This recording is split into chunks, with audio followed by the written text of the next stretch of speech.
Hello, I'm Mark Sumner, host of the Channel Chat podcast show, and today I have the pleasure of Scott Breadmore of Cherwell Software, the sales director of UK. How are we doing, Scott? How are we doing? Good. Not bad. Yourself? Yeah, very good. Thanks. Very good. Very, very good. Scott, this series, and obviously you're kicking off the series, which is great. This series was, we wanted to get people thinking about hiring post-COVID. You know, I don't want to call it new world or the new normal or anything like that, but you know, there is going to be certainly a different wave of candidates coming into the market, more talents coming onto the market, unfortunately due to some of the furlough schemes and redundancies.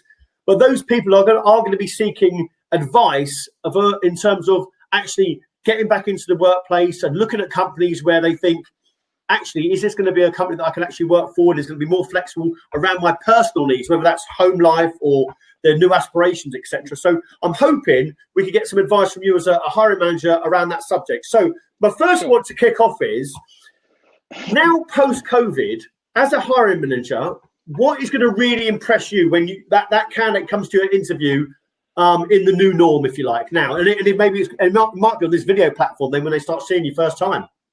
Yeah, sure. I think there's a couple of things I look for, and one you might not always consider when you're in an interview, right? So as a hiring manager, the first thing I want to see is clearly preparation. I want every interview I do to potentially be the one. And I say that because every CV I would have seen or every candidate that's put in front of me probably could do the job. But then you need to align their expectations with your expectation and what you can deliver. So I like to see a few things. I want them to prepare. I want them to be able to stand out from the crowd. And that could be not a pitch, but I like to call it a theory. They come to me with a theory on how they can position your product in a market space that might be crowded, that might be selling to a same set of, industry or vertical specific companies that get pitched every day. Yeah. How are they going to separate and differentiate themselves? So I like that. The second thing I want to see, and I don't know if every hiring manager asks this, but I like to understand the three whys. What's important to them? What are the three key things that, I must provide to them in order for them to decide for my company? Because when you're hiring, you want to hire for longevity. And if I can align their expectations with what I can deliver, both as a hiring manager, as a coach, as a leader, as such, and what the company can deliver, then I think that goes well for a good relationship. So if people can articulate that, and everyone's in it, they say money and best life and all that kind of stuff. But when you dig in deeper under the surface, there's normally a few more things that come out, and I like to find that. Great.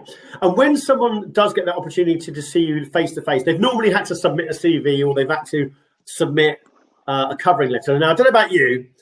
I've never read, I've been 20 years in recruitment and I've never read a covering letter. I look at it and I just think, turn over a piece of paper. As a hiring manager, would you read a covering letter, and do you actually read in detail the CVs, or do you just look at it and think, actually, they're in my market, let's entertain them?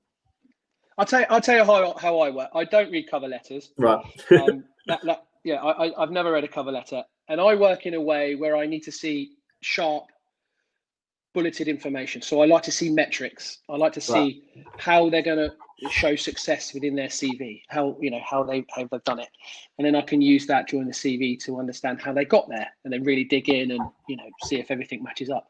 But I always go right from the top. I read the top, and then I go immediately to the bottom, when I can find out what the person's like, what are their interests? Are they sporty? Do they know languages? Are they a family person?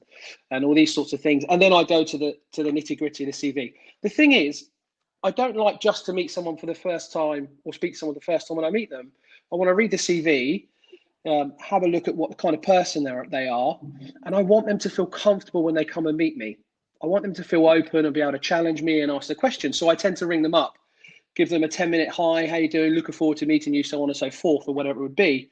And just understand a little bit more about them as a person and make them feel a little bit more comfortable about coming to see me, or coming to see the company, I should say, and getting to know, us better.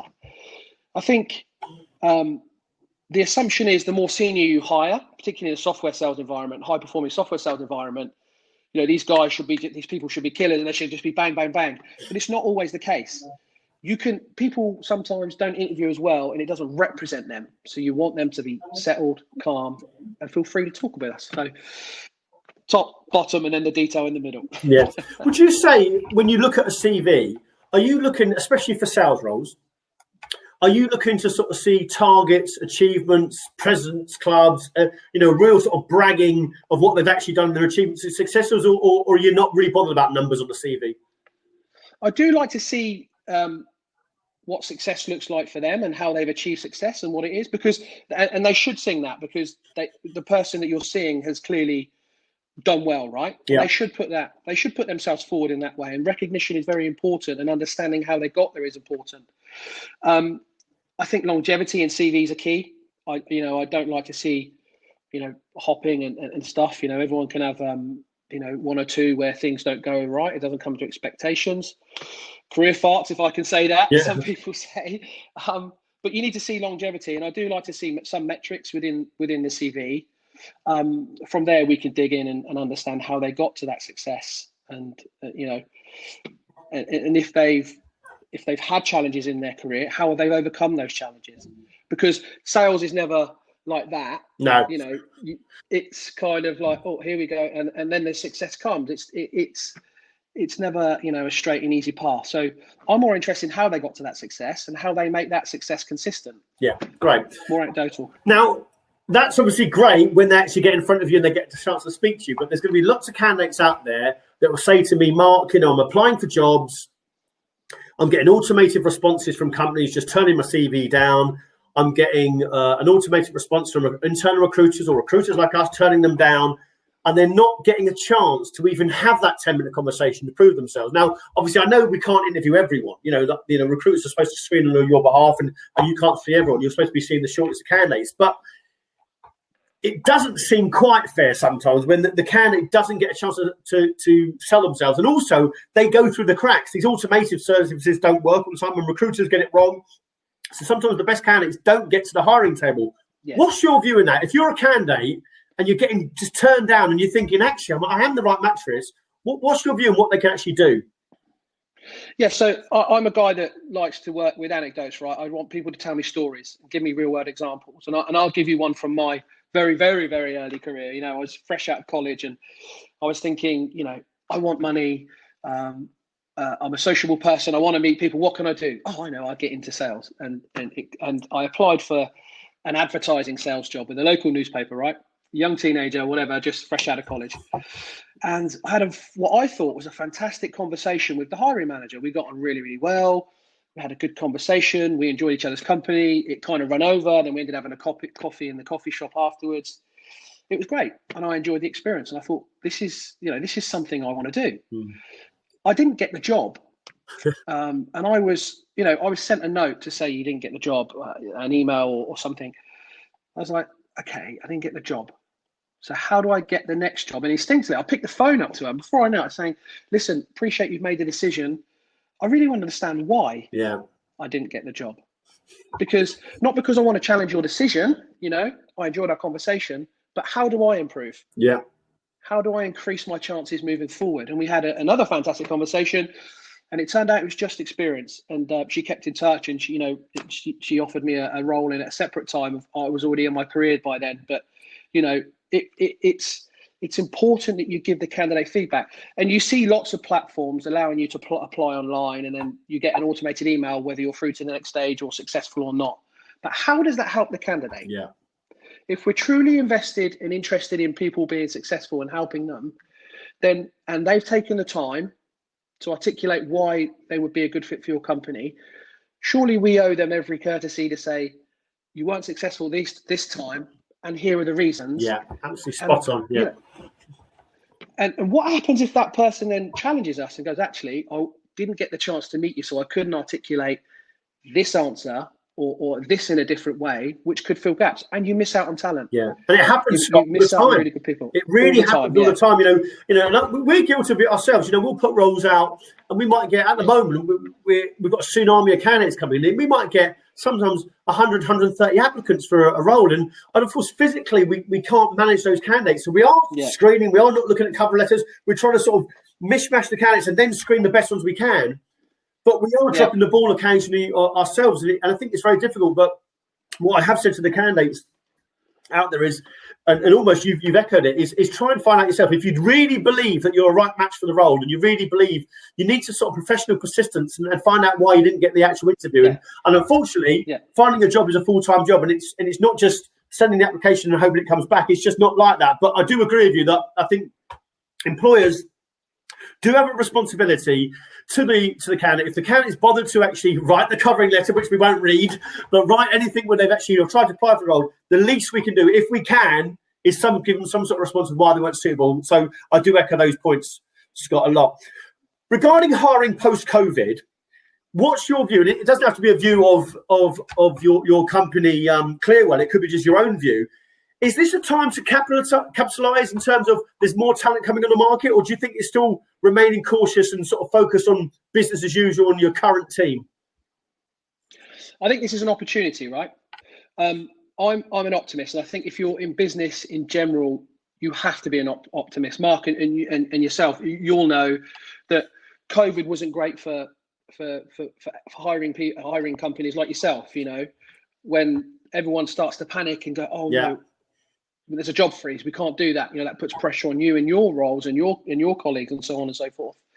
But if you can position yourself in a way that creates optimism and can still give people an advantage in the market space, and I can think of 101 things, you know, digital transformation, improve efficiency, invest in infrastructure to save money, all those sorts of things. If you can position yourself in a certain way with a true business value assessment, a business case that stacks up, you're going to continue to sell in these markets, right?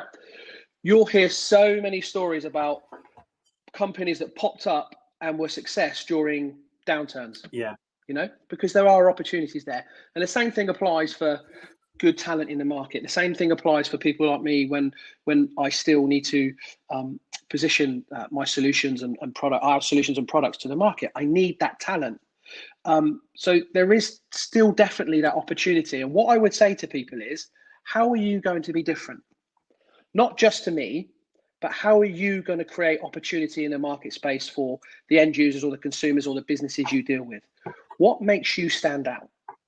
And that's the kind of attitude you need to come in with when you're hiring in a downturn. I think it's really important that hiring managers have kind of like a pipeline of people they continually talk to, right? Someone who wasn't quite successful in one role, but hey, I really liked you. I'm going to take your number. I'm going to drop you a text.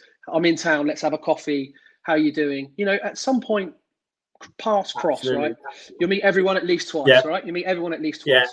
So I think it's important that hiring managers keep close to people, you know, even, you know, if there isn't success in a first hiring phase. Absolutely, you know? Scott. And, you know, and I echo that. You know, I did a podcast with a previous guy, David Davies, and he almost sort of gave me the analogy, which I loved. He said, you know, recruitment is like stopping your heart and then asking it in 3 months' time to start again. You know, and you're going into cardiac arrest. You should always keep that pipeline of talent. You don't have to take people on. No, you don't. You know, doesn't mean you have to offer someone the job there and then. But if you're not keeping your pulse and sharpening your skills and seeing what's out there constantly, I think it is a mistake. So I do echo that.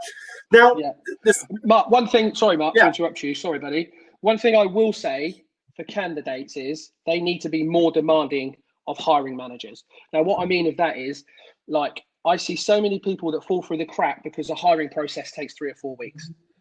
Like, you'll interview, and then in 2 weeks' time, there might be a second interview, and then a week after that. But you've lost all that talent, right? I think, and if I was a candidate in the market now, I would be bold and I would challenge them, guys. I would almost set it out like I would set to a customer a closing plan, and work backwards. When do you want to hire by? Okay, what are the steps? At what point can we now schedule this in? Because I would be looking to close at every single stage and challenge the companies. If they're truly a good fit, challenge them. And if you've done a good job, things will align anyway. And you can start to book the next phase, meet the next people.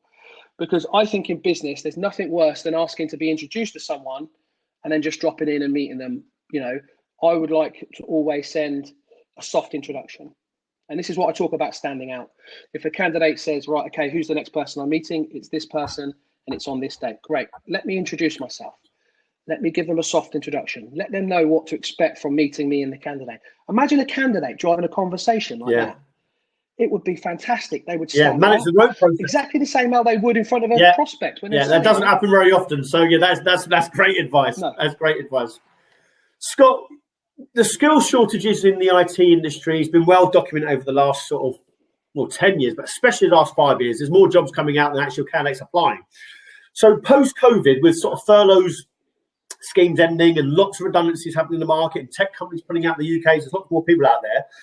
Do you think that will result in more talent coming in the market, or do you think it's just more people coming in the market and there's still the talent shortages? I think this will drive people prepared to change, not just people that have been furloughed. And you can see there's lots of companies that might have taken advantage of COVID to really trim some fat, right? But that doesn't mean they're getting rid of bad people. It could be a case of they've hired someone really good for the job, but they started 2 weeks before lockdown or whatever it was. They just had some misfortune in some way, shape or form. There's plenty of talent out there that are looking for jobs now. Those people need to consider what's important to them, and they don't need to jump if they don't have to, and it depends on their personal situation.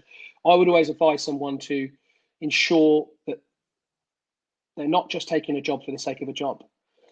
Ensure they can find something they're passionate about. That way, they will have longevity and they will be so successful, and they'll probably make more money than they did previously. But I would also say that the people that are currently employed, I'd imagine a few people are going, what's important to me now? How has COVID changed the mindset? And I think there's some real talent out there that you could probably go and say, let's have a conversation. And how I would pitch to a candidate if I really like them is I would create a theory for them. I'd understand their profile, I'd understand their LinkedIn, and I'd say, here's what I think is important to you. How about we engage? At the very least, the guy's going, okay, all right. Pose the question, absolutely. It's not about, are you interested in a move? What's new for you? Here's something new. This is what I think is important to you, Mr. Candidate or Miss Candidate, whatever it would be. Let's have a conversation. It's much more likely to be. I think that's great advice, Scott, because there's so many, and don't get me wrong, recruiters like us, and I've done it myself. I've been guilty of this. I've got a great opportunity for you. It's like, really? You don't even know what I'm looking for. I'm moving to Malta next week, but it could be anything. So, do you know what? I think that's more relevant more than ever now, because, like you said, there'll be a lot of candidates that, and it's not. I'm not just talking the furlough redundancies. You're right. I'm talking the successful ones that are reevaluating their company and thinking, do I want to work for this company? Are they a flexible working company? Are the solutions I'm selling going to be long term? And if a hiring manager or a recruiter come up to me like that and say, look, from your profile, what I see, I think you could be interested in this. I might not be wrong. Instead of just saying, I've got a great opportunity, much more reason for them to have an engaging conversation rather than just saying, oh, another recruiter, another hiring manager just wants me to poach me for, an extra 5K. Because I think you're right. I think that wouldn't float my boat if I was looking for a job. So absolutely spot on.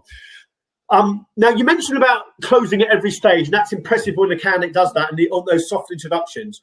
Once a candidate's been successful in the process, and they've hopefully managed that process successfully, and they've got to the offer stage, and they've got the offer, what's your view on the negotiation? Do you think they should be negotiating straight away on the offer, or do you think they should just be, or they should have already trialed you and understood what offer that's going to happen? So, at what time should they actually get to negotiate? Should it pre-offer, or should it, once they've got the offer and it's firm, they should actually think and negotiate if they want to, and it wasn't the right package?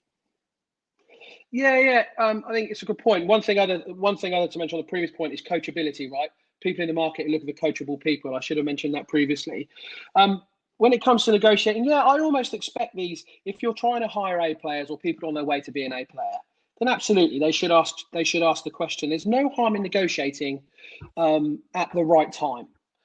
It's understanding when to do that, and it's understanding that. And having built a relationship with me, I would expect them to. I would expect to have qualified what they need and what's important to them. And I don't expect someone to move from one job to my job for the same salary. That's just something that very rarely happens. It's normally about progress or some other opportunity to progress within the organization, right? But, if I'm making verbal offers or ahead of the verbal offer, I try to bring people down and say, look, let's have a pragmatic conversation. What's important to you? What do you need from this offer? And can we agree that before I, take resource internally and write up the offer and get all the programs, all the things in the background going with HR and all that kind of stuff to make the offer, that what I've offered you is firm and you will accept. So if we're negotiating, let's negotiate now between us and let's see where we have. Because every hiring manager has a room, right?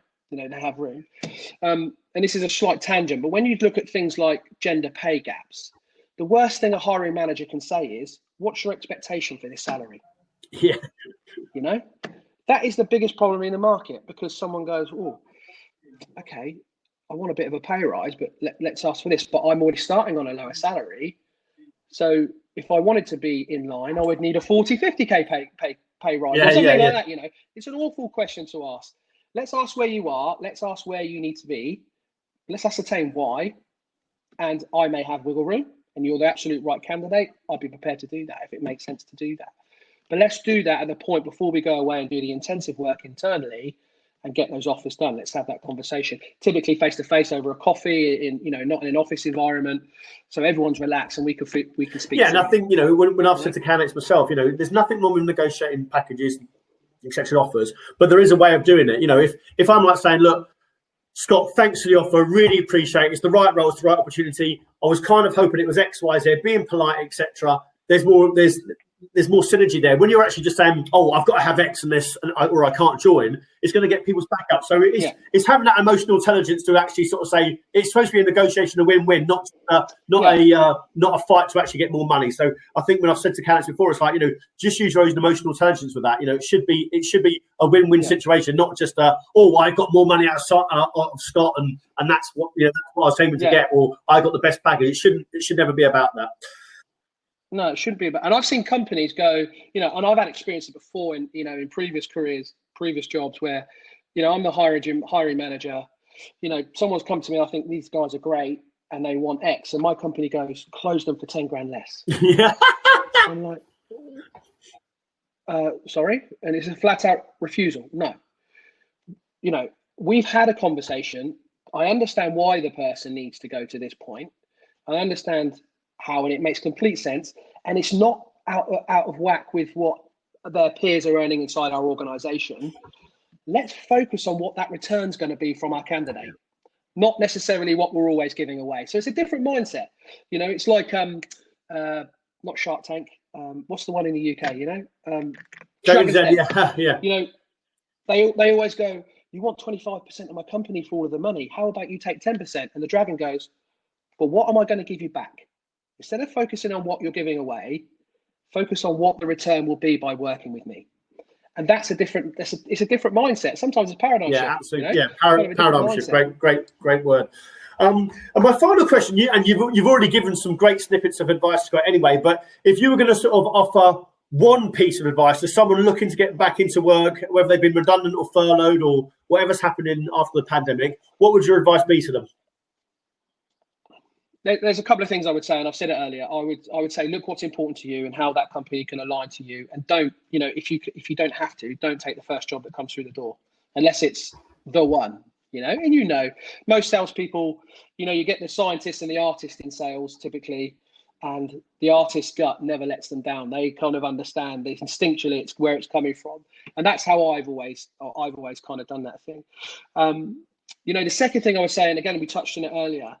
Standing still and never changing is not an option, not in our career, not in any career.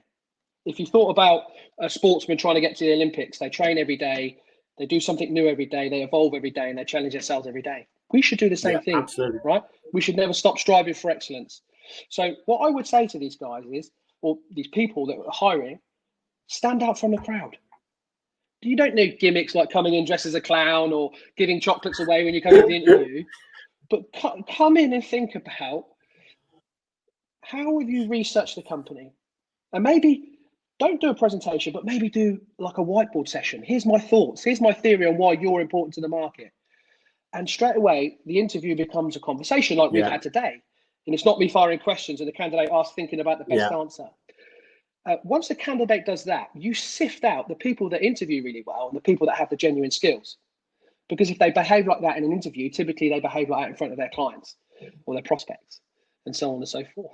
So, I would say that definitely try and stand out and try and make the interview slightly different, be demanding, but also look at what's important to you and align those organisations with what you need as maybe with your family. Scott, fabulous advice for the channel. Right, great. Thanks so much for your time. It's the end of the show. Thanks a lot. Thanks for joining us and listening to another episode of our Channel Chat podcast. If you've enjoyed what you've heard and are listening on iTunes, please could you give us a review and subscribe in order to get the newest episodes as soon as they're released. Otherwise, as always, we release an episode every Thursday at midday, so hopefully you can join us then.